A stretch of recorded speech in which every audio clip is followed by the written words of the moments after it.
Okay, so what we are doing today is, or in this session is, we're defining ethics, and then the next thing I want to do is talk a little bit about ethics and law, because I talked about how ethics is different than physics, and different than economics, and most people are completely clear about that. It makes perfect sense. But the question of ethics and law, I find, frequently is one where people have some hesitation. People who will immediately say, look, I agree that physics and ethics are completely different, but law and ethics, don't they overlap? Aren't they in some ways the same? I'm not sure. That's what we're going to talk about next. And then we'll talk about the sort of nuts and bolts of ethics in terms of how many principles and values we should have. But first, let's talk about ethics and law. Basically, as I've implied, there are two ways of thinking about this. The first is something like rain and snow. That is, ethics and law are two different versions of the same fundamental thing, right? They're different ways of doing the same thing. And so rain and snow, obviously. The other version is that ethics and law are like rain and Mondays. Sometimes it seems like Mondays, because they're depressing and we have to go back to work and so on, sometimes it seems like Mondays are more rainy than other days, but I suspect that's not really true. And that the connection between rain and Mondays is just purely accidental. It could be rain and Monday, or it could be sunny on Monday, it could be rain and Tuesday. They really have nothing to do with each other, right? So the rain and Mondays idea is the idea that ethics and law is like ethics and economics. They're just different things, that's all. So I have a case to think about that. This is a real case. Today's kind of a COVID day. I'm suddenly realizing this is a case that I worked on back in the time of COVID, and it really brought forward, I guess the whole COVID thing, because there were so many new decisions that had to be made. It was a good time to find ethics cases, because the usual ways we have to make decisions, customs, law, regulation, a lot of those ways of making decisions were breaking down, right? I mean, we couldn't just do things the way we had always done them. We couldn't just do things the way the law said, because the circumstances had changed so much that the laws no longer fit the reality, and the customs were completely inapplicable to the new kinds of experiences we were having. So that COVID was also an outbreak of ethics in terms of decision-making for that reason, because we lost a lot of the familiar guideposts that we had. And here's a specific case where exactly that happened. This is a case I worked on in Brescia, Italy, which is North Italy. It's almost ground zero of the COVID pandemic in the West. The very first case occurred just to the north west of Brescia, just a little bit, and it rapidly spread to Brescia and then Bergamo and Milan in that area. But Brescia was right at the ground zero. And so they were getting a lot of cases, and these are people in the hospital. This is the one with the mask, is an actual doctor in the hospital in Brescia. Then the other two, the one with the blue mask and then the one without a mask, and there are two with glasses, those are computer scientists who were working on artificial intelligence that would analyze chest x-rays and find things like cancer and infections and so on. In other words, it would do the job of a radiologist. You could take someone's chest x-ray, and the artificial intelligence would determine, well, this person has cancer or does not have cancer, and so on. And as I say, the one without glasses, he is a doctor at the hospital. So COVID breaks out. No one knows what it is. We just know that people are getting very sick, and they're pouring into this hospital. The hospital is overwhelmed. They're taking chest x-ray after chest x-ray after chest x-ray. And then it starts happening that, because, of course, COVID is so contagious, that the radiologists who were diagnosing these chest x-rays, they started dying. And so the patients were coming in at an ever greater rate. More and more chest x-rays are being produced. the radiologists who can read the x-rays are themselves getting sick and then they're dying. And now the hospital has no way of keeping up with this demand. So what happened is the two computer science people got together with the doctor and they said, look, we can quickly adopt our technology, our AI technology, to diagnose COVID and to say how advanced the disease is in the lungs, and therefore to create a prognosis. This is what will happen, what might happen, and also to treat the disease. Okay, in your case, you should do X because your situation is X, and in your case, your situation is Y, so you should do Y. Right. So the chest X-ray was a very important tool in the hospital at that time. And as I say, radiologists were not there, so they couldn't read the X-rays. The two artificial intelligence people come in and say, we think we can adopt the technology we have to diagnose all these chest X-rays that are getting taken and that right now we can't read. They said one, and they said two, all we need to do is we need to take the chest X-rays that have already been read by doctors and been marked like COVID degree 1, COVID degree 2, and so on. We need to take those chest X-rays and put them in the machine. We're not going to get too technical here, but we're going to use them to, in a sense, teach the machine what it should look for when it looks at a chest X-ray and what it should call COVID. So they have, it's called training data, right? So you have this stack of X-rays that they can use to train their computer to take a new X-ray and say, well, that's COVID, that's not COVID, that's stage 3 COVID, and so on. They proposed they could do that. Sounds like a very good idea. It was a very good idea. They needed that. There was a problem. This is the problem. In Italy, like in the United States, and like in most places in the West, in order to use a patient's health data, you need to get their explicit consent. They have to sign a form. Say, well, yes, you can use my health data. The problem in Italy was that all this had happened so quickly that people were not asking for the permission to use the X-rays, or maybe people were not giving the permission because they were accustomed to just not checking that box. And then people left or they died and so on. So they had this huge stack of X-rays there, but they had not acquired the legal permission to use them in the technology or to use them at all for science. So here's the situation, putting all this together. You have this strange new disease. People are pouring into the hospital. The radiologists are dying. The chest X-rays are being taken, but you can't read them. Artificial intelligence can do the work, we think. But you have to break the law. Here's the key point. You have to break the law to take these X-rays and use them to train the machine. So do you do that? Do you break the law in order to save the lives of these people? Save the lives of future patients who are coming in? Well, it's not entirely clear. For people who want to say, look, the law and ethics are two different things, what they are going to say is, look, the law says what it says, and if ethics says we should do something else, right, then they just remain two different ways of looking at the world. So someone doing ethics might say the value of social well-being in this case, and saving lives, people who are suffering from COVID, is worth more than the value of privacy, which is also important, but the value of privacy which demands that we don't use people's personal medical information without their permission.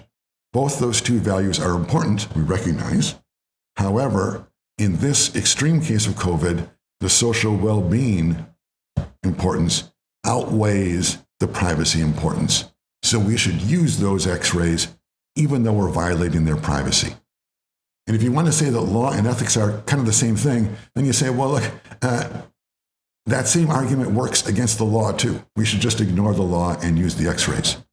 Whereas by contrast, if you want to maintain a very strict line and say the law and ethics are distinct things, then that reasoning doesn't work, right? That reasoning just says, well, the ethicist thinks we should do it, but we follow the laws here and we shouldn't do it. And they got caught in that debate, and at least initially, the lawyers. Let's see how we're going to work this for this side. Here, more or less, I'm saying that they are. I'm giving the explanation that I've just given you all. More or less in the same order. So here in the next slide, I'm saying that if you see the law and ethics as like rain and snow, as working organically together, then you think that, well, this privacy argument also sort of works for the law, right? The fact that the social well-being is worth more than privacy is like saying that the social well-being is worth more than this particular part of the law. And there are probably other parts of the law that say things like people in the hospital, like you can always find it, right? People in the hospital are legally required to serve the patient's interest and to make them healthy.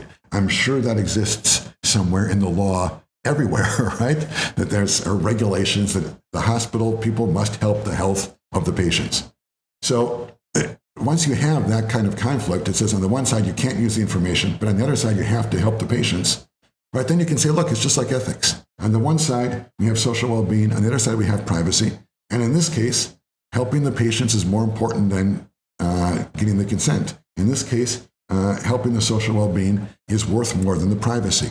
That's all. So ethics and law in that way are sort of the same things. And you can think that way. Or by contrast, and this is what happened in Brescia, is that the people who were advocates of the law refused that logic and said that the law takes precedence over ethics, and said that the law, if people broke the law, then legal penalties must be assigned to those people for what they did, regardless of the situation, COVID or no. And so the doctors and so on were very hesitant to use these